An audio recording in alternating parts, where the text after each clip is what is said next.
Confession. खुसी, आज 440 दिन भइसकेछ। समय बितिरहेको छ, तर तिमीले छोडेको खाली ठाउँ भने अझ उस्तै छ।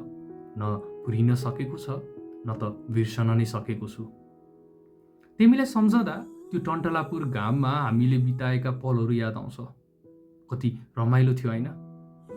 घामको चर्को तापले हामीलाई पोलिरहेको थियो, तर हाम्रो हाँसोले सबै भुलाइदिइरहेको थियो। हाम्रा गफहरू, तिमीले कपाल मिलाएको तर फेरि हावाले उडाइदिएको त्यो क्षण म अझै सम्झन्छु। त्यो भारतको बोर्डर गएको पल, हाम्रो अनमोल सम्झनाहरूको एउटा अर्को पाना। सीमाले देश छुट्याएको थियो, तर हामीलाई कसैले रोक्न सकेन। नयाँ ठाउँमा हिँड्दा, नयाँ कुरा हेर्दा तिम्रो आँखा झल्माइरहेको थियो। त्यो चमक अझै मेरो आँखामा बाँकी छ।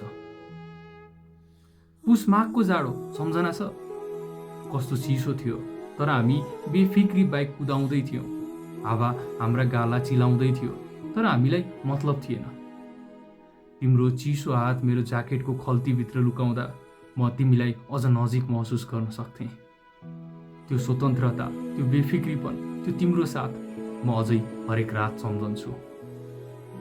तिमीले दसैँको बेलामा कचौरामा दिएको कुराउनी, त्यो कचौरा अझै पनि जतन साथ राखेको छु। हरेक बिहान जब चामल निकाल्छु, तिम्रो सम्झना झल्किन्छ। तिमीले दिएको कफी ब्लेन्डर, जसले आज पनि मेरो बिहानको कफी तयार गर्छ। तिमीलाई थाहा छ या छैन, तिमीले दिएको ती ससाना कुराहरू मेरो दिनचर्याको अभिन्न अंश बनिरहेका छन्। त्यो गणेश भगवानको मूर्ति याद छ? आज पनि म तिम्रो नाम लिएर उहाँको अगाडि प्रार्थना गर्छु।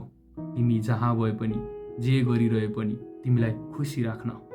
के तिमीलाई महसुस हुन्छ? के तिमीले कतैबाट सुन्दैछौ?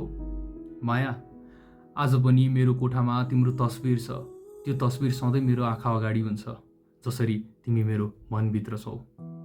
यदि तिमी कतैबाट सुनिरहेकी छौ भने फर्केर आऊ है, म कुरिरहेको छु।